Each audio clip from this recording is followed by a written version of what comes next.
Bonjour à toutes, bonjour à tous, c'est Parlons Vêtements, le podcast pour débattre de la mode et du vêtement. Bienvenue dans ce premier épisode de l'année 2022. Il arrive un peu tard, à cause d'une pandémie dont vous avez probablement entendu parler. Mais ça valait la peine d'attendre, vous allez savoir pourquoi dans quelques instants. Je suis Christophe et je suis entouré pour parler chiffon de Benoît. Bonjour Christophe. David. Salut. Jérôme. Salut. Nicolo. Salut. Et Jordan à distance. Salut Jordan. Salut. Ah, merci quand même. Et ça valait la peine d'attendre parce que nous accueillons aujourd'hui une nouvelle voix, une voix féminine en la personne de Nawel. Salut Nawel. Salut. Alors Nawel nous a rejoint pour renforcer le pôle édito et couvrir la mode féminine. Mais pas que, vous la lirez, vous la verrez dans des vidéos. Et comme elle a une idée à la minute, je peux vous assurer que ça va envoyer du bois. Bienvenue chez toi Nawel, parce que t'es chez toi chez Bonne Gueule. Merci. Et surtout, n'hésitez pas à commenter, à nous poser des questions et à liker, bien sûr. Allez, générique. Désolé, les mocassins, c'est pas pour les vieux. Non, c'est vraiment une histoire de goût quand même. Est-ce que tu t'habilles pour la fonction sociale, pour t'intégrer, ou est-ce que tu t'habilles pour la fonction C'est esthétique? très premier degré et c'est bien fait. Je pense que je suis un mec très premier degré. Non, vous comprenez pas. Et ça, j'ai pas peur de le dire. Parfois tu rigoles, mais je comprends pas. C'est la défaite du style. On y va, c'est l'heure. Go, go, go. C'est l'heure de quoi ? De commencer le podcast. Nouvelle année, nouveau rendez-vous. On va vous faire un petit récap de l'actu de la mode des dernières semaines. Et c'est Quentin, autre nouvelle voix, qui vous dit tout. Salut Quentin. Salut. On commence par une news venue des États-Unis. Oui, direction Los Angeles où le géant américain Amazon a décidé d'ouvrir une nouvelle boutique de 2800 m² dotée d'un algorithme révolutionnaire. Les étagères et différents cintres comportent tous un QR code que le client peut scanner via l'application mobile Amazon. Cette petite action lui permet de savoir quelles sont les tailles, quelles sont les couleurs disponibles, mais aussi d'avoir accès directement aux avis des clients et autres détails du produit scanné. En cliquant sur le bouton « Essayer » de l'application, le client est placé dans une file d'attente virtuelle et les articles sélectionnés durant la visite sont directement acheminés vers la cabine d'essayage par des employés de l'enseigne. Lorsque la cabine est prête, l'application envoie une notification au client pour lui donner son numéro de cabine. Tu m'as parlé d'algorithme. Il est où ? Eh bien justement Christophe, là n'est pas la question que les algorithmes d'Amazon entrent en jeu, puisque selon les articles sélectionnés dans votre panier, l'algorithme va vous proposer des articles qui seront directement posés dans votre cabine d'essayage. Ça vous donne envie les gars, cette boutique simili virtuelle ? Ouais, non, parce que le problème, les vêtements Amazon, excusez-moi, ça me fait pas beaucoup rêver. Donc, D'accord. Donc ce serait plutôt niette pour vous. Vous n'avez même pas envie d'essayer ? Pour la performance technique peut-être, non ? à la limite, Au-delà du mais vêtement. tout ça, c'est pour essayer des t-shirts fabriqués je ne sais où avec des. Enfin bon, pour moi, c'est Mais l'idée de faire ça avec des vêtements de qualité, Nawel, tu y vas ? Juste pour tester peut-être une fois, mais il y a un côté un peu Black Mirror qui me fait peur. D'accord. Série d'anticipation connue pour ceux qui connaissent. Autre sujet, Camailleux qui fait polémique, Quentin. Oui, Camailleux fait polémique depuis le lancement de sa nouvelle campagne publicitaire le 26 janvier dernier. La marque française met en scène des femmes battues, le visage recouvert de bleu, au milieu de fiches produits. D'après l'enseigne, le but est de promouvoir le 3919, numéro de la plateforme d'écoute des victimes de violences conjugales, sexistes et sexuelles. Ouais, sauf que ça fait débat, hein, et pour cause. Eh bien, cette campagne n'a pas fait l'unanimité sur les réseaux, c'est le cas de le dire. Sur LinkedIn, elle est qualifiée d'audacieuse, de nécessaire, alors que sur Twitter, c'est beaucoup plus mitigé. La marque est accusée de purple washing, purple violet en anglais, qui est la couleur du féminisme, et de se servir de la cause des violences faites aux femmes comme un outil marketing. Pour d'autres, cette campagne devrait se retrouver plutôt dans des collections pour hommes, les agresseurs étant la majeure partie du temps masculins, puisque les femmes sont, je cite, déjà au courant de la situation. Certains encore affirment que ce genre de campagne peut faire remonter des souvenirs traumatisants pour des victimes. Je vais interroger la femme autour de cette table. Nawel, shocking or not shocking ? Moi, je l'ai trouvé hyper mal amenée, cette campagne. Je me doute qu'au fond, il y avait peut-être des bonnes idées derrière. Il y avait vraiment l'envie de toucher les femmes isolées qui n'ont pas forcément accès aux ressources pour se défendre quand elles sont emprisonnées dans des relations toxiques. Mais c'était très maladroit, ça a été mal exécuté et je comprends totalement le bad buzz. Ouais, moi je suis un peu choqué également. On parle quand même de commerce avant tout. Hein. T'en Ouais, penses quoi, moi, Benoît ? ils ont fait les chèvres. Enfin, je veux dire, ils ont fait n'importe quoi. Honnêtement, tu mets pas des femmes au visage tuméfié pour vendre des chemisiers à 30 €, vraisemblablement fabriqués en Asie. Même à 200, et moi personnellement, je ne crois pas une seule seconde, mais pas une seule, à la sincérité de la démarche et à l'envie de toucher les femmes isolées. Si vous avez déjà été dans une boîte de pub, dans une agence, vous savez qu'en fait, c'est pas comme ça que ça se passe. Les gens se réveillent pas en mode « Ah, et aujourd'hui, et si on allait aider les femmes isolées qui sont battues ?» Non, c'est un champ lexical, c'est des mots-clés, et les gens essaye d'amalgamer des trucs ensemble pour faire un concept et répondre à l'appel d'offres. Et voilà, c'est comme ça que ça se passe. Après, il y en a qui sont très très forts pour s'auto-persuader qu'ils essayent d'aider quelqu'un, mais c'est un business et c'est une chose que de se conformer à des sujets d'actualité en les intégrant dans la com. Il y a des façons plus habiles de le faire. C'en est une autre que de se donner un rôle qu'on n'a pas et en plus de clamer que le choc que ça fait, bah ouais, c'est notre audace parce qu'on est des vrais défenseurs. Taisez-vous. Alors, juste pour mettre un tout petit peu de nuance, j'ai trouvé Camaïeu bien plus convaincant dans sa campagne sur le courage des femmes il y a quelques mois, où en fait c'était un spot vidéo où on ne voyait pas les vêtements. Et voilà, et je trouve que c'est bien plus positif de montrer une féminité plus courageuse, plus audacieuse, plus entrepreneuse, où les vêtements sont mis au second plan. Ce que faisait très bien Benetton il y a fort longtemps désormais. Oui. On va terminer par des hausses de prix auxquelles il va falloir s'habituer pour acheter ses vêtements, Quentin. Eh oui, vous en avez peut-être entendu parler. Selon l'Institut français de la mode, 58% des distributeurs prévoient d'augmenter leur prix entre 1 et 10% en 2022. Eh bien la raison, la hausse du prix des matières premières comme le coton avec plus 47%, de la laine plus 43% ou le pétrole avec plus 82% en un an. C'est quand même beaucoup, donc il va falloir s'y préparer. Benoît, est-ce que chez Bonne Gueule, on va devoir se préparer à payer des vêtements plus chers ? Le sujet des prix, c'est un sujet qui m'assomme. Là même aujourd'hui donc encore... la réponse est oui peut-être ? Oui, clairement, il va falloir qu'on l'envisage parce que j'ai des exemples hyper concrets à donner. Par exemple, un fournisseur de matière nous a dit écoutez, aujourd'hui, on est désolé, mais nous, tous nos prix augmentent sur nos draps vont augmenter de 5%. J'en ai un autre qui dit voilà, la confection va augmenter de 15%. J'en ai d'autres encore qui nous disent le pantalon qu'avant vous achetiez, mettons 50 €. Pour le revendre 150 €, maintenant, on ne peut pas vous le vendre en dessous de 80 €. C'est énorme. Sauf les marques qui prennent beaucoup de marge. Elles ont une marge de manœuvre, si je puis dire. Oui, et puis tu vois, 8 ans, s'ils vendent un sac 3 000 € versus 3 300 €, ils s'en foutent un peu, quoi. Il y a une telle élasticité prix que c'est pas le propos. Mais c'est vrai que pour nous, oui, je pense que on est encore en cours de réflexion de voir ce qui est possible, ce qui est passager ou pas passager. Mais c'est clair qu'on va être impacté, ouais. Impossible de terminer ces news sans évoquer la disparition récente de Thierry Mugler, évidemment. Quelle image vous garderez de ce créateur ? Pour ceux qui le connaissent autour de la table, tout le monde ne le connaît pas. Je ne donnerai pas les noms. Dans mon cas, il est lié à la politique avec le costume à col Mao porté par Jack Lang à l'Assemblée nationale en 81. C'était audacieux à l'époque, d'autant qu'il ne portait pas de cravate. Et dans le règlement de l'Assemblée nationale, il fallait porter une cravate. Désormais, il a été assoupli. Nawel, une image qui te vient à l'esprit parlant de Mugler ? Alors moi, c'est la robe Chimère, considérée à ce jour comme une des robes qui a coûté le plus cher à fabriquer de l'histoire. Qui a été fabriqué pendant 2 ans avec des écailles patins à la main, des énormes ailes. Magnifique. Une œuvre d'art. Jordan, je me rends compte qu'on t'a pas fait réagir. Tu as le droit de réagir sur tous les sujets qu'on a évoqués. Et t'as presque 1 heure devant toi. Maintenant, là ? Oui. Sur Mugler, par exemple. Ça te parle ? Alors, Amazon, c'est non. Les prix, c'est trop cher, c'est ça ? En fait, voilà, c'est ça. Je connaissais très peu Thierry Mugler. Je connaissais son nom, mais j'ai découvert l'homme au moment à sa mort finalement.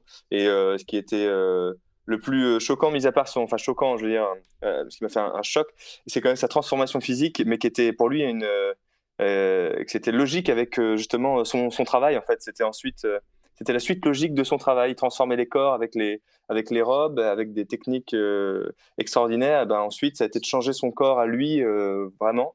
C'est troublant. J'ai l'impression que ça lui a coûté sa santé quand même. Parce que, à mon humble niveau, je pense pas qu'il ait eu cette transformation en mangeant du fromage blanc 0%. Non, mais je dis pas que c'est bien, je dis que c'est ce qui m'a choqué, mais frappé. Voilà. Je connaissais un petit peu ce qu'il faisait. C'est vrai qu'il défilait encore, et c'est vrai que dans ses défilés... L'année dernière que j'avais vu, il faisait des défilés, mais tout type de femmes. Il y avait des femmes âgées, des femmes jeunes, des femmes de toutes les couleurs. Donc, il avait vraiment à cœur de cette inclusivité. C'est pas trop de ma génération, mais c'est, comment dire, il fait partie de ces créateurs qui ont contribué à faire de la mode un vrai spectacle. Et moi, l'image que j'ai, c'est cette robe, cette espèce de bustier pour femme en forme de carrosse de voiture qui était assez spectaculaire. Et c'est aussi l'un des grands créateurs qui a beaucoup participé à dessiner le prêt-à-porter tel qu'on le connaît aujourd'hui, parce qu'il fut une époque où la haute couture et le prêt-à-porter ne s'entendaient pas si bien que ça, même au sein d'une même maison. Et oui, pour l'homme, il avait un propos un peu plus anecdotique, on va dire, un peu plus commercial, mais il y avait toujours ce côté un peu glamour, un peu flamboyant. Donc Et je pense qu'effectivement, c'est une marque qui malheureusement, je pense, a très mal négocié le tournant du digital, le tournant des influenceurs, des réseaux sociaux. Et du coup, forcément, c'était notre génération à nous la connaît beaucoup moins parce qu'elle n'a pas du tout su s'adapter à cet environnement qui a énormément changé en 15 ans. C'est une jolie conclusion. Merci Quentin pour ces news. Merci à vous. Et on va enchaîner avec le reste du menu. Merci Quentin. Alors on va commencer ce podcast, on va continuer ce podcast plutôt, avec une question. Pourquoi je porte tout le temps les mêmes vêtements ? C'est Nicolo qui se posait cette question et qui répondait dans un article publié il y a quelques semaines. Est-ce que vous faites le même constat de porter tout le temps les mêmes vêtements ? Alors moi oui, et plus je porte un vêtement, plus j'ai envie de le porter. Quant à ceux que je ne porte pas, ils finissent souvent au fond du placard, puis sur Vinted comme il y a quelques jours. Avez-vous le sentiment également de porter les mêmes vêtements ? Si oui, quel est le vêtement que vous portez le plus ? Alors je vais commencer par toi Nicolo, qui est l'auteur de l'article qui a initié ce sujet. D'où ça vient cette idée de porter tout le temps, ce sentiment de porter tout le temps les mêmes vêtements ? Pourquoi ? Comment ? Dis-nous tout. Pour moi, ce sentiment vient d'un décalage entre ce que je perçois comme ce qui devrait être normal pour quelqu'un qui fait mon métier. C'est-à-dire que je travaille dans la mode, ou en tout cas dans le vêtement, et je me dis moi-même souvent que je devrais avoir plein de tenues et varier tout le temps, et que ça devrait être le défilé, comme s'il y avait un truc à prouver, et c'est en partie vrai et légitime, mais en même temps, je me suis rendu compte pas mal de fois que ça me mettait une pression qui ne servait absolument à rien, qu'il y avait des fringues qui me satisfaisaient plus que d'autres, que j'étais mieux en les portant plus souvent, ce n'est pas parce que j'ai toutes ces connaissances sur mon domaine que je suis obligé de me challenger tout le temps pour une nouvelle tenue, et que à force d'être tiré dans ce sens-là, non seulement ça m'amenait à porter des trucs auxquels je croyais pas tant que ça, contrairement aux trucs éprouvés dont je sais qu'ils sont bien, mais en plus ça me distanciait de ce pourquoi j'ai commencé à faire ce que je fais, qui était juste d'être bien habillé, et d'être bien habillé pas d'une façon qui concerne 0,001% des gens et qui vous transforme en alien pour les autres, mais d'être bien habillé pour n'importe qui, en tout cas pour mon entourage, pour moi. Et c'est à la fois la flemme et un certain pragmatisme que je trouve sain. Voilà. Toi Jordan, considérant l'immensité de ton vestiaire, je pense que tu portes jamais un vêtement 2 fois dans l'année ? C'est pas vrai ça en plus. C'est pas vrai. C'est faux. Je pense. Il y a beaucoup de gens, et j'ai pu comparer avec des camarades dans le même métier. Je suis vraiment un petit joueur à côté de beaucoup d'entre eux. Et c'est ça, c'est ce que tu viens de dire. C'est ça qu'on ressent aussi, tu vois, je trouve. Ouais, mais c'est que je le ressens, mais c'est parce que c'est vrai surtout. Ah ouais. Après, si j'ai l'impression de porter les mêmes vêtements, oui. Je me suis fait la réflexion ce matin, et en fait, surtout l'hiver, quand il fait froid et quand c'est la fin de l'hiver. Espèce de ras-le-bol, mais en fait par confort on porte toujours les choses qui nous tiennent le plus chaud ou qui sont les plus faciles à mettre l'hiver, je trouve. Enfin c'est mon cas. C'est vrai. Et du coup je suis beaucoup moins audacieux, mais ça va revenir avec le printemps quand les bourgeons vont bourgeonner, les arbres vont arborer. Je pourrais moi-même arborer de nouvelles couleurs, etc. Et puis aussi personnellement, parce que j'ai moins de temps de cerveau disponible pour ça, alors que j'adorais ça chaque matin. Étant jeune papa, maintenant je vais plutôt droit à l'essentiel, et donc c'est souvent les mêmes vêtements, ou alors disons souvent les mêmes associations de vêtements. Je suis moins aventureux parce qu'il me faut quelque chose qui fasse le job, point quoi. Ouais, mais c'est la vraie vie aussi, tu vois. Moi je trouve ça bien, que c'est pas un sacrifice, tu vois. J'ai pas le sentiment que c'était la fausse vie avant. Non, mais... c'était un plaisir. Et du coup, dès que je pourrais, dans ma vraie vie, remettre un petit peu de ce plaisir-là, je le ferai, tu vois. Ouais, non, mais c'est pas noir ou blanc, hein. Ça peut être de toutes les couleurs. Mais, ouais. mais c'est... Oui, en vrai, je suis d'accord avec Sophie. Vous autres, Nawel, Jérôme, Benoît et David, est-ce que vous avez le sentiment de parfois porter tout le temps les mêmes vêtements ? J'aimerais bien entendre Jérôme sur la question. Ah mais je t'ai posé aussi la question. tu ne vas pas ne pas répondre. Benoît, je t'en prie. Vous voyez comment il botte en touche ? Ouais, c'est pour le temps de réfléchir. J'ai des choses à dire, mais je veux entendre Jérôme. Alors vas-y Jérôme. Mais en fait, moi, j'espère que vous n'avez pas l'impression que je porte tout le temps les mêmes fringues, parce qu'en fait, concrètement, je me suis fixé une... Ah, ça c'est goûté. T'as de la chance d'être loin, toi. Hein. Parce qu'en fait, je me fabrique des petites piles par saison, et en fait, je change de fringues un petit peu tous les jours, en essayant de ne pas les remettre les mêmes d'un jour sur l'autre. Alors, j'y arrive pas tout le temps. C'est un système. Oui, c'est un système que j'essaye de... Donc, tu as un petit robot, en fait, qui te prépare tes tenues ? c'est mon chat qui prépare les vêtements, et donc du coup, ça se fait tout seul. Ceci explique cela. Mais en vrai, j'ai un peu de mal à faire ça tout le temps, et effectivement... Alors donc toi, tu essayes de ne pas porter les mêmes vêtements trop souvent.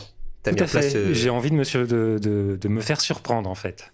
Et après, ça joue beaucoup avec les nouvelles pièces qui arrivent. Alors, typiquement, ce que vous appelez les pulls un peu moches, sans manches, ferraille. Bah, ça, je suis le seul à trouver ça moche. Hein. Et ben ça, en ce moment, c'est assez nouveau, et du coup, j'en porte vraiment beaucoup. Donc il y a l'aspect nouveauté aussi qui est assez excitant, et du coup, toutes mes tenues tournent un petit peu autour des nouvelles entrées. Et puis il y a quelques classiques, entre guillemets, des choses dans lesquelles je me sens bien, où c'est confortable. David, comment ça se passe dans ton vestiaire ? Ça se passe que de plus en plus, j'ai tendance à porter les mêmes choses. Et je pense que Jérôme a dit quelque chose de très intéressant, c'est les pièces qui rentrent dans le vestiaire. Moi, j'ai tendance à faire des tenues, c'est assez logique, mais à faire des tenues plus nouvelles, plus différentes, quand il y a des nouvelles pièces qui rentrent dans le vestiaire. Et actuellement, il n'y en a pas trop. Donc je fais avec ce que j'ai, en sachant que j'ai déjà pas mal de choses, hein, bien sûr. Mais comme l'a dit Jordan aussi, c'est un peu les mêmes associations que je reproduis. Et il y avait une autre idée que je voulais mentionner, qui était que de mon côté, de plus en plus, j'essaye d'avoir un style qui est très cohérent, et donc personnel et cohérent, et qui tourne tout ce qui est autour du soft tailoring, comme on a pu en parler déjà. Et maintenant que j'ai trouvé un peu ce style-là, et que je sais que je suis bien là-dedans, ça restreint un peu mes choix. Il y a des pièces que je ne porte plus, il y a des pièces que je n'envisage plus d'acheter, et donc je tourne dans un registre de style. Donc il y a plusieurs pièces dans ce registre, mais je suis là-dedans. Nawel. Alors, moi je pense que de manière générale, je pourrais être amenée à porter tout le temps les mêmes choses, mais j'ai un dressing immense. J'ai énormément de vêtements. Moi, j'ai vu sur Instagram. J'ai vraiment beaucoup de vêtements, et là, pour le coup, c'est plutôt par conscience écologique. J'ai pas envie de gaspiller les vêtements que j'ai, donc je veux me forcer à porter tous les vêtements que j'ai. Et du coup, j'ai une nouvelle lubie. J'ai téléchargé une application dans laquelle je peux rentrer tous mes vêtements. Waouh, c'est quoi ce truc ? C'est comme un Pokédex, sauf qu'au lieu d'avoir des Pokémon, c'est mes robes, mes chaussures et mes sacs. Et tu scannes chaque vêtement, c'est très long, c'est très très chronophage. J'ai pas encore terminé de scanner toute ma garde-robe. Et tu vas nous faire un petit sujet. Attends, mais c'est récent ou pas comme appli ? Parce qu'il y en avait non, une alors comme l'application, ça, je pense qu'elle est assez. Je pense qu'elle a quelques années. Je l'avais installée juste avant le premier confinement, ce qui était débile, puisqu'après je m'habillais tout le temps pareil pour le coup, vraiment en confinement. C'est quoi le nom ? Ça s'appelle Stylebook. Ouais, je crois que j'avais installé et j'ai abandonné au bout de 5 minutes. Style. C'est comme pour les kebabs, en fait. Et en fait, c'est super chouette parce que tu peux donc à chaque fois cocher ce que tu as porté dans la journée, te faire des petits répertoires aussi de looks. Si jamais un matin tu as la flemme, tu peux refaire un look que tu connais, qui te plaît, etc. Ouais, ça, mais surtout, à la fin de l'année, tu as des statistiques et tu sais exactement la couleur que tu as le plus portée, la matière que tu as le plus portée, ou quel est le blazer que tu portes le plus, mais aussi ce que tu portes le moins. Et du coup, mon but dans la vie, c'est d'avoir des statistiques très précises. Ouais. Donc dans un mois, les stats, tu vois, ça m'a convaincu. Je vais faire des mois, articles tu nous donnes toutes tes stats. Attends, mais du coup, j'ai trop de vêtements pour avoir tout testé, tout porté dans un mois. Ce sont tes stats. Mais il faut à chaque fois que tu fais une tenue, il faut que tu te prennes en photo. Il faut que tu le dises à l'application. Et donc c'est ça qui prend un peu de temps parce qu'il faut détourer. Et puis moi j'aime bien quand c'est beau. Donc toi, ton idée, c'est de changer de vêtements le plus souvent possible pour rentabiliser ou héroïser parce qu'un vêtement qu'on ne porte pas, il pollue techniquement. Donc voilà. D'accord. Et tu ne les vends pas, ceux que tu ne portes pas. Tu veux les garder. Ah non, par contre, au bout d'un moment, si vraiment un vêtement, je ne le porte pas parce qu'il ne me va plus... Si les stats sont mauvaises... Si les stats sont mauvaises, ça part sur Vinted. C'est un peu comme les primaires populaires, quoi. Si c'est passe à moins... ça fait il pollue parce que tu risques d'acheter autre chose que ce que tu as déjà. Oui, parce qu'il a été fabriqué et produit pour rien. Mais c'est déjà le cas, oui, techniquement. Ouais. Voilà. Ouais, c'est vrai. On est un peu en train de sortir du sujet, mais c'est intéressant et je pense qu'on y reviendra. Je suis très intéressé. J'adore les stats. Moi aussi. Moi aussi. Benoît, est-ce que tu as l'impression de porter toujours les mêmes vêtements ? Ah oui, alors moi je plaide totalement coupable, effectivement. Un peu monomaniaque. Hein. Ouais, j'ai écrit une introduction à la Minute Selvage il y a une semaine, je crois, ou deux, sur les vêtements que je portais le plus souvent, mais... Oui. Ouais, c'est vrai que l'hiver, je vivais dans la facilité, notamment avec notre pull le pull en cachemire, que j'avoue, j'ai porté vraiment tout le temps. Et c'est vrai que je suis dans une recherche de... sachant qu'effectivement, je fais une grosse recherche sur les vêtements outdoor en ce moment, pour plein de raisons différentes. J'ai commandé un petit pantalon aujourd'hui, d'ailleurs. Et oui, donc je reste très, très influencé par cette notion de confort, etc.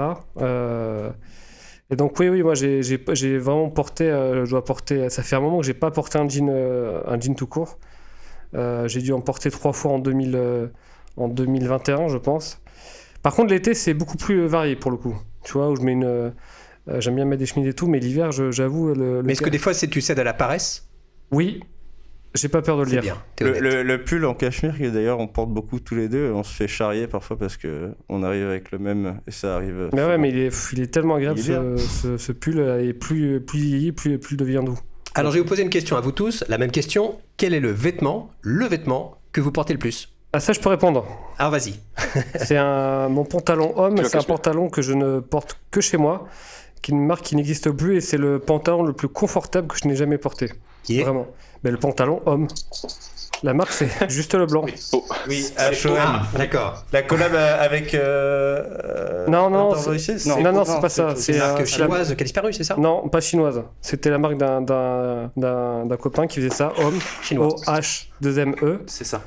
Et effectivement, c'est le pantalon le plus confortable que j'ai parce que c'est une maille de chez Syntex avec du café recyclé qui la rend Mais tu ne le portes que chez toi. que chez moi. Pourquoi?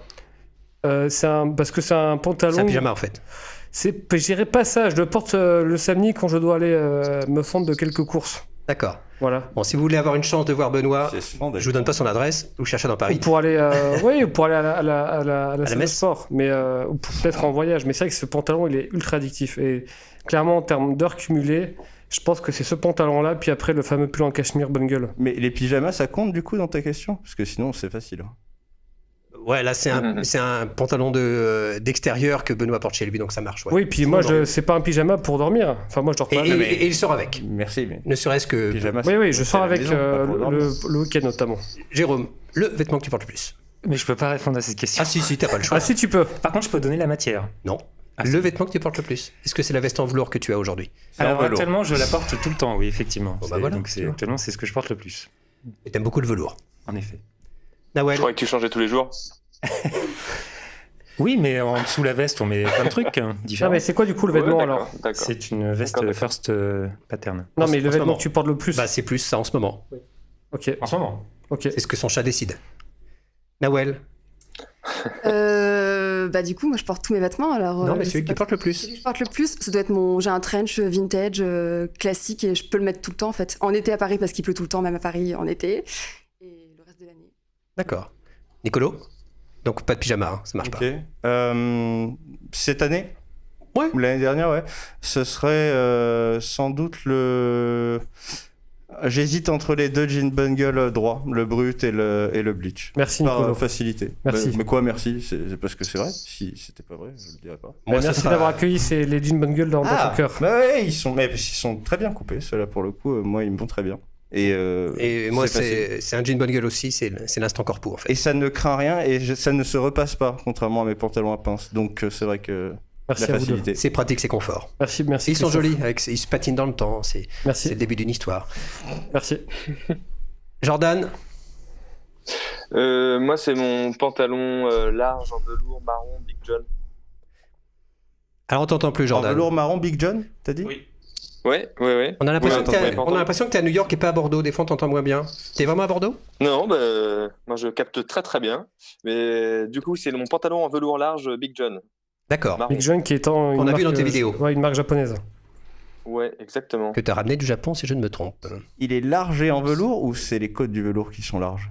Ah, il est large. Non, hein. il est large et en velours et court. Et en fait, il correspond exactement à La vision de au l'ampleur. type de pièce que j'aimerais avoir fois 10 pour être gentil ou fois 1000. Voilà. Voilà. David, la pièce. C'est mon t-shirt en mérino, c'est soit de la marque Enro, qu'on voit jamais du coup. Ouais. Je le mets tout le temps, mais on le voit jamais. Le Parce mien est qu'il- mort. Ah, Même en été, on le voit pas? Je le porte moins en été, mais franchement, 8 mois dans l'année, je le porte. Je pense que de septembre à mai, je le porte tout le temps. Je le lave 2 fois par an et voilà, il se porte très bien. Et si c'est pour parler d'une pièce qu'on voit, ce serait mon jean North Project, un régular délavé. C'est mon pantalon de flemme en fait. Quand je sais pas quoi mettre, je mets ça et voilà. Parce que, David, du coup, les gens vont pas comprendre, mais ce t-shirt que tu laves presque pas, c'est parce que c'est un super t-shirt à mettre sous les pulls en hiver, du coup, c'est ça? Tout à fait. C'est un t-shirt 80% de laine mérino, c'est 20% de soie. Je l'ai aussi, mais je l'ai tué. Et que je porte en ce moment même d'ailleurs. Merci les gars pour ce petit tour de raison. On va enchaîner avec un sujet on va parler d'un produit qui était devenu un produit de saison qui à la base n'en était pas un. Je veux parler du gant. Notre historien Bastien a fait un sujet récemment pour expliquer pourquoi le gant n'était plus porté qu'en hiver, globalement sur les pistes de ski. Autrefois, le gant était signe d'élégance.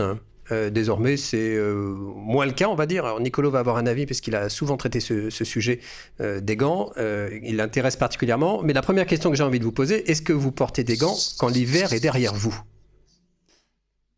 Non. Ah, je suis content, j'ai entendu une petite voix féminine, un petit oui. Jérôme, t'en portes ? Je porte pas de gants du tout. D'accord. Moi, je vais Tu n'as froid aux mains jamais, c'est ça ? J'ai très rarement froid, j'en ai, mais je ne les porte pas. J'ai pas eu l'occasion de les porter. Ou tu les encore. perds ? En fait, il a pas de main. Non, je les ai. Et après, moi, je vais avoir quelque chose à dire aussi. Nicolo, tu portes des gants quand l'hiver est passé ? Je le faisais quand j'étais jeune et rebelle. Tu es jeune. Moins. Et rebelle toujours. Plus. Ouais, rebelle, ça je confirme. David ? Oui, en fait, j'aime bien les gants de conduite. Voilà, ceux-là. Voilà, Tu conduis ? Non, je suis Steve McQueen. Non. Mais je trouve que, en fait, j'en ai une paire qui me va pas très bien parce qu'ils sont un peu petits, mais je regarde souvent, notamment avec parce que ceux que j'ai, ils sont tout en cuir, mais il y a les au-dessus, il y a des trous au-dessus, je sais pas comment on dit. Mais j'aimerais bien en prendre des perforations. Merci Nicolo. Et j'aimerais bien en prendre une autre paire avec donc un cuir sur la paume et du tissu, enfin non, du tricot, enfin je sais pas comment. Oui, non, du tissu. Oui, il y en a qui sont tricotés. Au-dessus. Et à chaque saison, je vais m'en acheter et j'envoie chez différentes marques. Je suis Ryan Gosling. Et voilà. Mais c'est aussi parce que j'aime un drive, mais pas que. Je trouve juste que l'accessoire, il est cool. Ouais, c'est un bon film, un drive. Hein. Oui. Donc pas très souvent, mais ça m'arrive. À 50 en ville, ça fait une différence ? Ah, mais moi je conduis. Non. En termes de style, oui. Jordan, est-ce que tu portes des gants quand l'hiver est passé ? Ah, tu conduis pas ? Non, je suis comme Jérôme, j'en porte même pas pendant l'hiver. Même pas jamais. Parce que, en fait, je trouve les gants inélégants. Et... Ah, pourquoi ? Ah, t'abuses, Jordan. Hein. Moi, je comprends pas. Bah non, alors j'abuse pas, parce que j'ai dit je trouve. Si j'avais dit c'est comme ça, non, mais je dis que moi je trouve ça inélégant. Et alors bon aussi, maintenant, ça peut être utile. Maintenant, je me rends compte quand je pousse la poussette, peut-être que mes doigts doivent être protégés quand même. Je passe pas un bon quart d'heure parfois. Donc juste pour cette raison, mais pas après l'hiver, non. D'accord. Tu peux nous dire pourquoi tu trouves pas ça élégant ? Un peu plus ? Parce que je trouve que alors, je sais pas, ça fait pas naturel. Enfin, c'est pas naturel, c'est sûr, mais c'est vraiment la chose qui contraste, qui est toujours, qui se remarque et qui fait toujours un peu trop affecté pour moi. C'est-à-dire que tu lui vois pas d'utilité et tu trouves que c'est too much.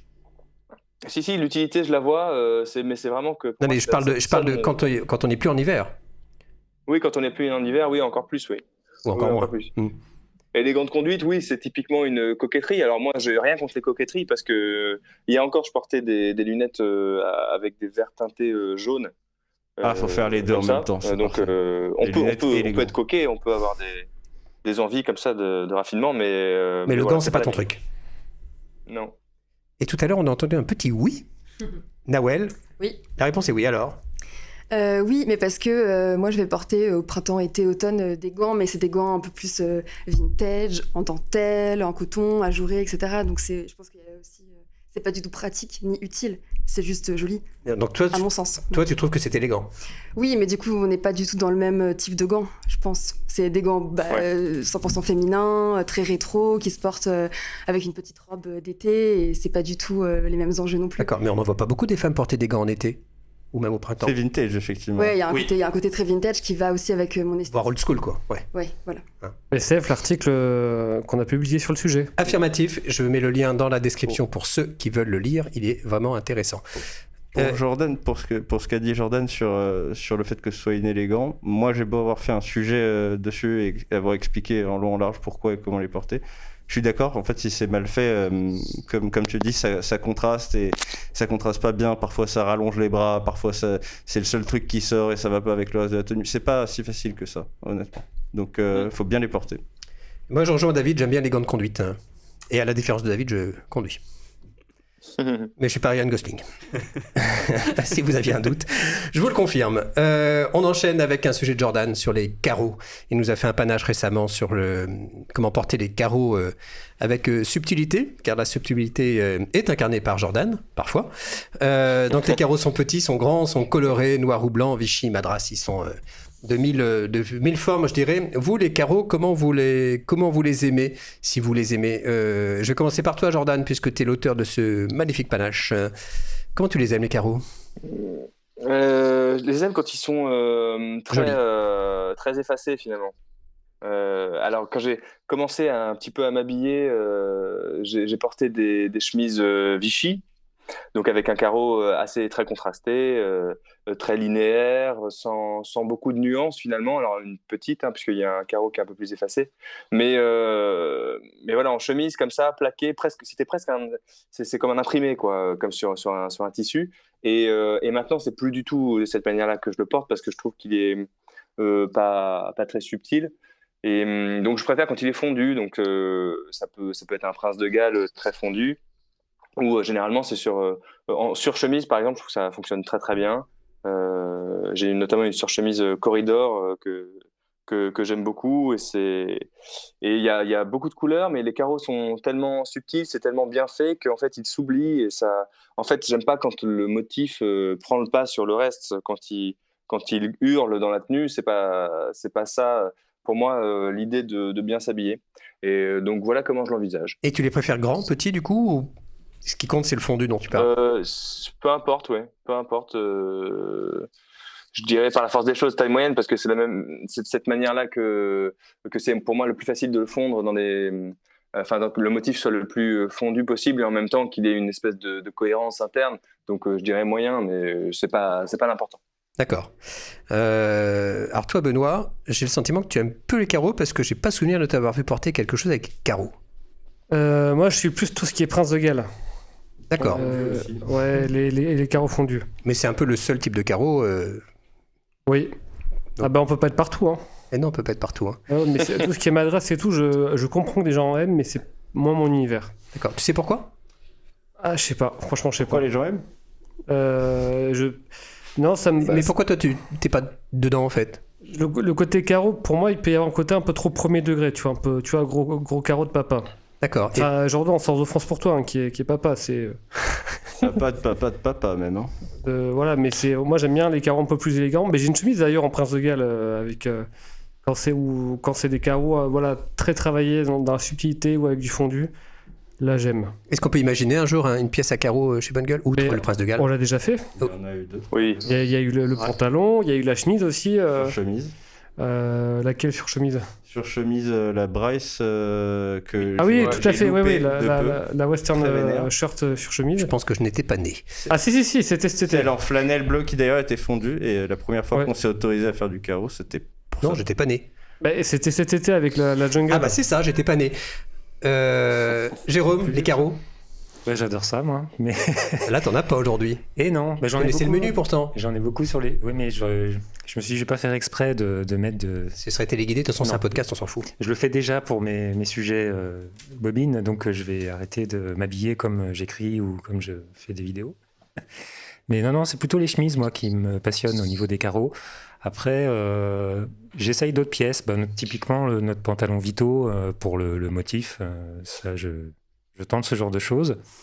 Mais oui, c'est plutôt les chemises qui m'attirent. Alors, c'est pas Mais tellement plutôt carreaux stricts avec des traits bien lisses, ou plutôt des fondus comme le disent Benoît ou Jordan? Non, c'est un petit. Enfin, j'espère que c'est un petit peu plus subtil. C'est pas Pas premier degré, quoi. Non, pas le côté trop bûcheron, quoi. Clairement pas. Enfin, c'est comme ça que je le porte et que je le perçois. Ouais. Nicolo, tes carreaux?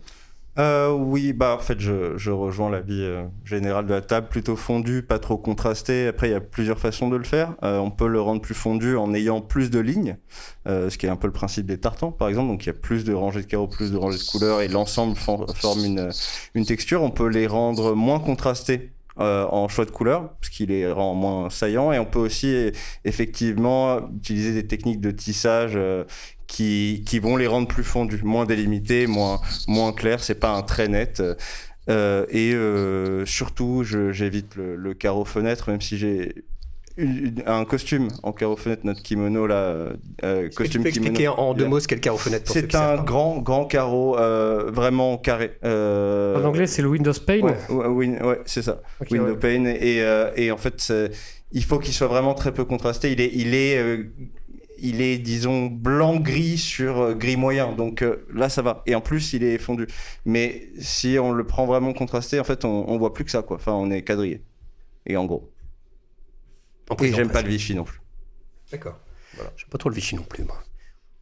David ? J'ai une chemise à carreaux, c'est un tartan en flanelle, c'est une chemise bûcheron un peu, et c'est tout. Le carreau, ça m'intéresse pas plus que ça. Et je sais, Christophe, que tu vas me demander pourquoi. Et ma réponse, c'est parce que j'avais pas prévu. Et je pense que c'est parce que je préfère d'autres choses. En motif, je préfère le Prince de Galles, par exemple. Je préfère les chinés. Je préfère beaucoup d'autres choses. Et comme disait Benoît, on peut pas être partout. On peut pas tout aimer, on peut pas forcément tout porter. Donc mes préférences vont autre part. Mais j'ai une chemise à carreaux que je porte de temps en temps et c'est cool. Mais j'ai pas besoin de plus que ça. Et surtout, c'est pas une recherche. Je vais pas chercher des vêtements à carreaux, me dire « Ah, il me faut un carreau comme ça. » Non. Voilà. Nawel, qui a une magnifique veste en Paisley, va nous parler de carreaux. Alors moi j'aime le Vichy, mais dans la mode féminine, ça peut très vite faire cuculapraline, un peu gnangnan, et donc je trouve que c'est difficile de trouver des pièces qui tombent pas trop dans le cliché. Donc en général, j'évite de porter du Vichy qui va être rose pastel, bleu bébé, etc. Et la seule pièce Vichy que j'ai, c'est un gros manteau bien structuré, noir et écru, et je trouve que ça passe. Sinon, je l'aime et je le porte surtout en tartan, sur des jupes surtout. Il y a un côté prépi que je trouve hyper sympa. Ou sinon en manteau, en veste, voilà. Mais tartan. Pas le côté carreau bûcheron que je trouve pour le coup un peu trop masculin, pour mon style en tout cas. D'accord. Je crois qu'il y a des bûcherons qui vont nous écrire pour se plaindre de l'image qu'on véhicule. Mais j'aime les chemises bûcherons. de bûcherons, mais pas pour moi. Ok. Et on parlera des bûcherons un autre jour. Jordan, est-ce que tu as des conseils à donner à ceux qui veulent passer au carreau, qui voudraient pas se Regardez planter? mon panache. Oui, bah tu vas nous donner des conseils quand même. Regardez cet épisode, j'ai tout dit. Non, mais les 3-4 trucs, donnerais, au-delà de la subtilité. Ah bah au-delà de la subtilité, c'est que ça fait tout, Christophe. Tu m'enlèves une part importante de la chose, c'est que le carreau, si tu le choisis bien, tu peux tout porter. Non mais par exemple, dans une tenue, c'est une seule pièce avec des carreaux. Mais pas forcément. Pourquoi se limiter tout de suite si tu choisis bien. Alors après, si t'es débutant, Je suis débutant. Pour un débutant, un pote à toi, il dit je veux mettre une pièce à carreaux, qu'est-ce que je fais? Alors qu'il donne des tu te précisions. débrouilles. Tu te débrouilles. Oui, je vais lui demander je vais lui poser plein de choses comme questions et il va me montrer certaines pièces et Alors je vais reposer la question autrement. Est-ce qu'il y a des interdits? Alors non, il n'y a jamais d'interdit. Tu poses la question à la mauvaise personne. Je sais, c'est pour ça que je te la pose à toi. Non, il y a pas d'interdit. Alors en fait, moi je valorise vraiment beaucoup l'erreur en fait. Parce que je sais que moi ça m'a constitué aussi et je sais que si j'ai appris au fil du temps, c'est parce que je me suis planté et parce que j'ai osé des choses. Donc c'est pas que je donnerai pas de conseils, mais c'est comme dans Panache, je donne des conseils généraux très vite et puis ensuite je favorise l'expérimentation. Donc peut-être le seul, c'est effectivement si tu veux prendre si tu veux commencer par du carreau, commence par une pièce dans ta tenue. Et encore, s'il est mal choisi, ce sera une pièce qui aura trop d'importance dans la balance de la pièce. Donc je pense pas que ce soit un bon conseil non plus. C'est vraiment le bon conseil à l'origine, c'est de choisir cette pièce. De tester quoi. Oui, tester, mais surtout le carreau, de le choisir le plus subtil possible. Et d'abord, et finalement, c'est ce qu'on a dit tout à l'heure, mais d'abord du fondu, du subtil. Et puis ensuite, quand c'est maîtrisé, si ça éclate de prendre des choses très contrastées, etc., il faut y aller. Mais le window pane dont parlait Nicolo, les marques de costumes comme Suit Supply, Boji, etc., en ont fait des spécialités. Et en fait, pour le coup, moi, je trouve ça affreux parce que on est transformé en motif. On n'est plus la une personne qui s'habille. On est une personne. On est en fait un peu un homme sandwich, un panneau publicitaire si on veut pour le carreau window pane. On n'est plus du tout une personne qui s'habille, quoi. Donc ça c'est complètement évité. Ouais. David, tu dois avoir des questions assez souvent toi sur les carreaux, non, de lecteurs qui sont un peu plutôt dans un registre formel. C'est souvent du costume, donc c'est ce que tu mentionnais, Jordan. Et puis chemise. Mais souvent c'est ça, c'est souvent les questions qu'on a, c'est costume, mariage ou boulot, carreau, comment je le porte, où je le mets. Souvent c'est ça, ouais. Mais c'est souvent ce registre-là. Moi, je l'ai ton interdit, Christophe, si tu veux. Ah bah oui. Il faut, enfin interdit, je sais pas, mais en tout cas, c'est très très très risqué de s'amuser à mettre des carreaux de taille et de forme similaires côte à côte sur 2 pièces juste à C'est pas côté. posé, quoi. Ouais, et surtout si en plus la couleur l'est aussi, mais ça c'est le ton sur ton. Généralement, c'est considéré comme plus facile de prendre 2 motifs de la même nature, enfin pour assembler 2 motifs de la même nature, des rayures, des carreaux, avec des rayures ou des carreaux, de les prendre d'échelles différentes. Après, tout est possible, mais on part du principe que c'est quasi sûr de se planter. Si pour la personne qui est au niveau, elle nous pose la question, c'est pratiquement sûr qu'elle va se planter. D'accord. Notez-le. Je vous invite à regarder Panache. Vous verrez, il est excellent. Et vous saurez dans ce Panache qu'il y a une blague à ne pas faire à Jordan parce que ça peut mal finir. Mais je vous en dis pas plus. Pour terminer, on va avoir les 5 questions sélectionnées par David. On a une première question d'Anthony qui demande: peut-on porter un blazer en maille dans une tenue habillée? David, quelle est la première réponse que tu donnes? Puis ensuite, vous manifesterez. Alors la première réponse c'est non, parce qu'un blazer en maille c'est très décontracté quand même si ça a la forme d'un blazer. T'es d'accord, Benoît? J'aurais plutôt dit oui quand même. Mais effectivement, enfin, c'est pas une pièce à porter avec des cheveux noirs, mais dans un esprit un peu pitty, Voilà. un peu Tu peux mettre une cravate, par exemple, non? ouais, un peu sartorial, un peu flamboyant, un peu. Pourquoi pas? Pas pour une tenue formelle, Avec une cravate. mais pour une tenue Voilà. habillée, oui. Et Voilà. c'est pas tout à fait la même chose. Voilà. Effectivement. Et il n'y a jamais eu aussi peu de tenues formelles et de tenues habillées. Les quelques tenues qui sont habillées, ce ne sont pratiquement plus jamais formelles. Donc je trouve que ça n'a jamais été aussi possible de le faire. Voilà. Jordan, voilà. Non, j'allais dire exactement. Enfin, je suis d'accord de bout en bout avec Nicolo. Il faut s'entendre d'accord. sur ce qu'on entend par habillé. Et si jamais c'est formel, enfin voilà. Confère réponse de Nicolo. Merci Jordan. Jérôme, t'es d'accord? Après. Je suis complètement d'accord avec Nicolo, faut s'entendre sur ce qui est du Ah. formel et de l'habillé. Moi je le ferais, typiquement, je mettrais une cravate avec une veste en maille, ça me poserait pas de problème, mais pas dans un truc très costume, quoi. Je crois que Nawel n'est pas d'accord. Bah, j'ai surtout pas trop d'avis parce que c'est pas le genre de pièce qu'on retrouve vraiment dans le vestiaire féminin. Ça commence mal, Nawel. Non, c'est normal. On va pas avoir d'avis dans l'autre sens souvent aussi. Hein. Je rigole. Bon, en tout cas. Deuxième question de Skippy, dont on a déjà parlé dans ce podcast, si je ne me trompe. Un perfecto noir avec des boots marron, ça passe au niveau des couleurs? Oui. Oui, moi je le fais tout le temps. Pas trop clair par contre. Enfin, Jérôme dit oui de la tête. Oui, c'est pas parce qu'on a un perfecto noir qu'on est obligé de mettre des chaussures noires. Hein. C'est heureusement. J'ai l'impression qu'on a perdu Jordan. Il va revenir. David? Moi j'aurais répondu plutôt non à la base. Notamment le marron foncé en fait. Marron foncé, cuir lisse, avec un perfecto noir, pour moi ça marche pas. Pourquoi? J'aime pas vraiment les deux, je trouve que c'est pas le même univers. Des boots marron, on arrive plus sur un registre soit formel, soit workwear. Et je crois qu'on a perdu Jordan. Et le perfecto noir, on arrive sur un autre esprit, pour moi c'est plutôt rock, biker. C'est pas le même univers pour moi. Par contre, il faut trouver la bonne nuance de marron. Et je sais que notamment un fauve, un suédé, pour moi un suédé ça peut bien marcher. Ouais. Parce que t'as certains suédés qui se rapprochent un peu plus de l'univers rock. Je pense à peut-être des fauves, des choses comme ça. Mais pour moi c'était plutôt non. D'accord. Mais parce que j'aime pas du tout noir plus marron. Ouais, Voilà. moi au contraire je trouve que ça a une mauvaise réputation à cause des intégristes du Sarto et qu'en fait noir et marron il y a plein de fois où c'est très bien, ça dépend de la nuance, mais plutôt foncé d'ailleurs hein, pour le marron, en tout cas dans le cas du perfecto. Et justement moi le perfecto noir avec des boots cognac, je crains qu'il y ait un effet un peu phare, tu vois, genre pouf, ça clignote un petit peu fort. Sur les pieds, tu vois, je vois le mec, genre en haut c'est sombre, ouais. en bas pouf. Pourtant, j'aurais bien vu faire cette combinaison de couleurs, tu vois. J'aurais pu, mais il m'arrive de faire n'importe quoi. Nawel, Mais ouais. pas de dire n'importe quoi, mais de faire n'importe quoi, oui. tu dis oui ou tu dis non? Moi je dis oui, déjà de base j'adore le noir et le marron ensemble.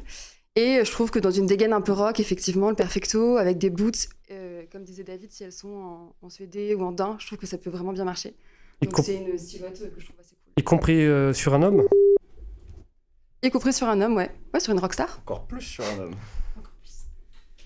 Bon, nous avons toujours perdu Jordan qui reviendra un jour, j'en doute pas. On pense à lui, qui fait on pense fort à lui. On pense fort à lui. On est avec toi, Jordan. Alan pose la question, peut-on porter un costume de pièces, veste plus pantalon, avec un gilet différent dépareillé? Jérôme? Ah bah oui, on peut. C'est à Jérôme que j'ai posé la question. Oui. Je serais d'accord avec Benoît. Oui, en sachant que c'est de plus en plus rare quand même, hein, le 3 pièces. Hein. Donc, toi, tu dis que oui, c'est possible. Oui. D'accord. Donc, tu es d'accord aussi, Benoît, avec Jérôme? Tout à fait. En tout cas, c'est bon. Je vais encore citer Nous sommes tous d'accord aujourd'hui. le PT, mais c'est un truc qui se fait au PT qui est très très courant, quoi. Où ils ont le. C'est un truc que tu aimes bien? Au-delà Oui, d'accord. Tout à fait. Moi, j'ai un copain avec qui j'ai une amitié très forte qui s'est marié avec un costume bleu et un gilet d'une couleur différente. Je trouvais le résultat tout à fait probant. Ouais. Est-ce que tu es revenu, Jordan?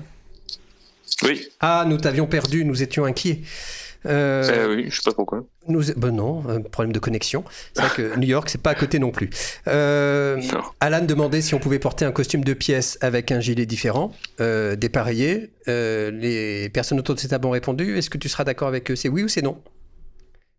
Oui, c'est une hot vest, on appelle ça, un truc comme ça, au 2D, un truc qui justement qui est un peu fantasy et qui contraste légèrement. C'est ça. Oui, et puis surtout, les dandys en sont adeptes, et puis ensuite, beaucoup, pendant les mariages, le marié souvent a ce petit gilet fantasy.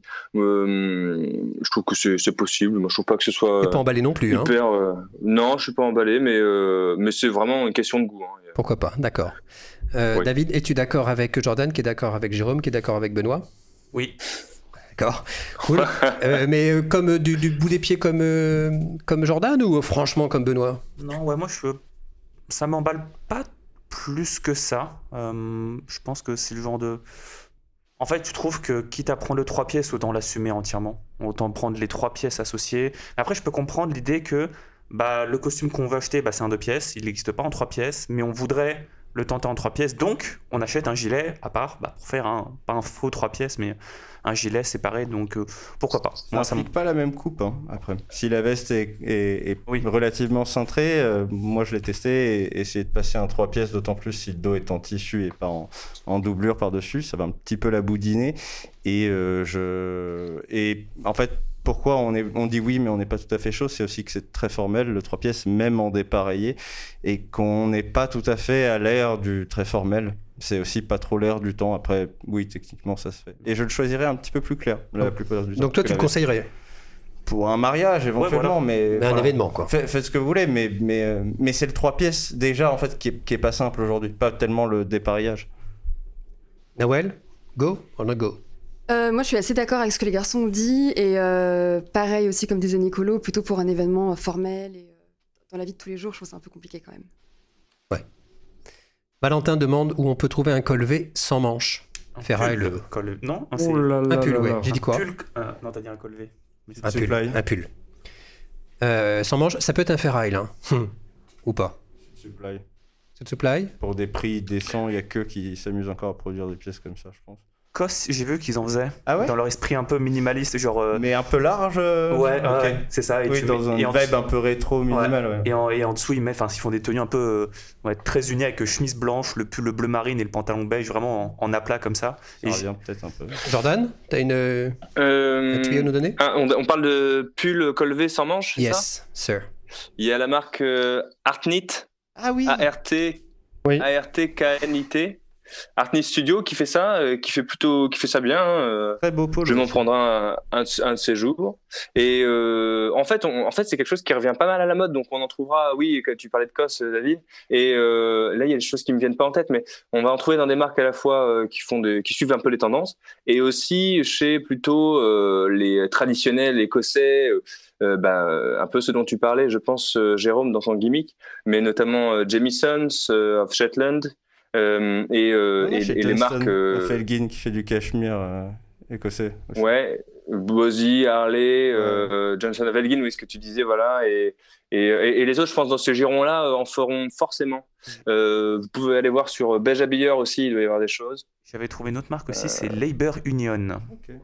Labor Union. Ah oui, Labor Union. Labor Union. Ouais. Labor Union. C'est vrai que pour moi c'est très tradi, et en fait je savais pas que c'était en train de revenir comme une traîne un petit peu, un petit peu décalée. J'étais pas au courant.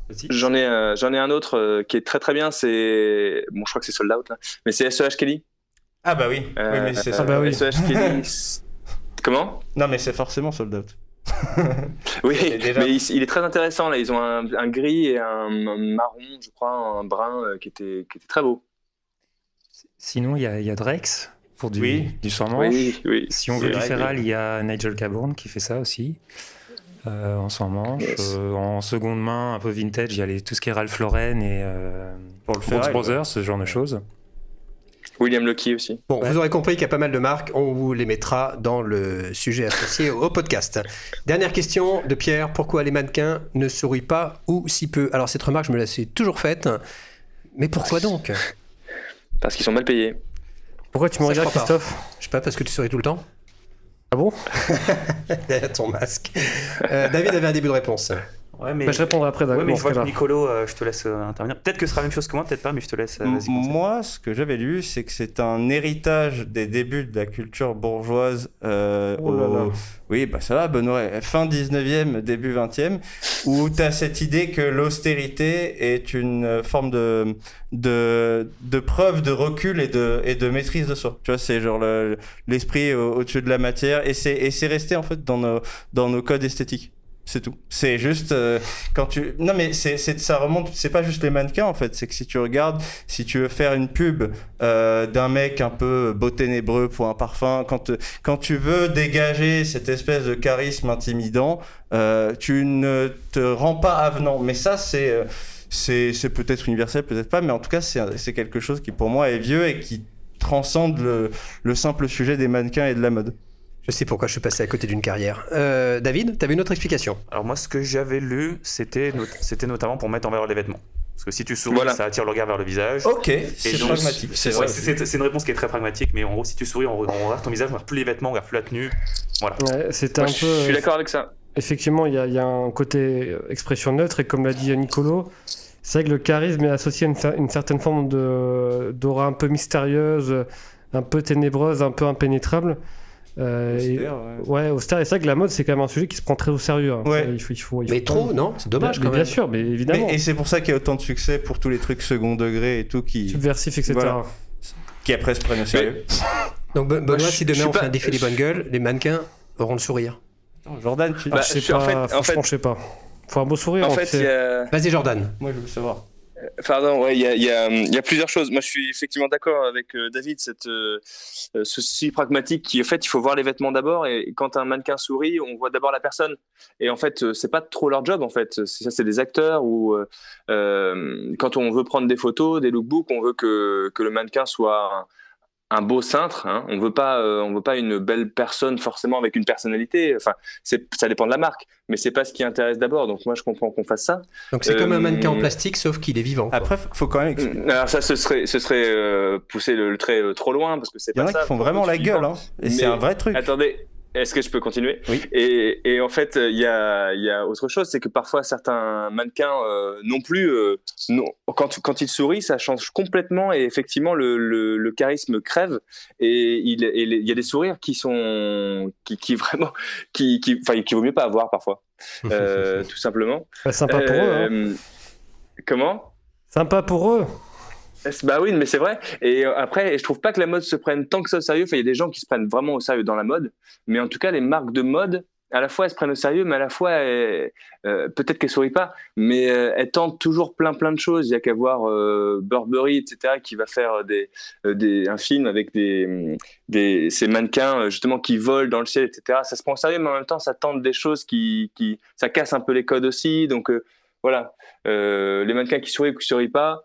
Toi, mais c'était assez indifférent, toi, pour le coup. Tu t'en fiches. C'est quoi, pardon? C'était assez indifférent, tu t'en fiches. Ouais, exactement. Quand tu regardes que le vêtement. Parfois, c'est le jeu de la mode dans lequel tu entres, mais à mon avis, c'est quand même surtout parce que faut pas détourner l'attention des vêtements. Et c'est vrai que c'est plus dur de poser avec un sourire que de poser sans. Enfin, en termes de résultats, tu prends une personne, même un mannequin, en fait, moi je préfère pas sourire sur les photos parce que le résultat est plus incertain, quoi. Tu vois. Ouais, c'est vrai. Eh bien écoutez, merci à vous. Ce podcast est terminé. Je vais laisser le mot de la fin à Nawel, parce que ça me fait plaisir. Le mot de la fin? Oui, sur les soirées des mannequins, sur Ton premier podcast. ton premier podcast. Mon premier podcast. Qu'est-ce que tu veux dire à tes auditeurs?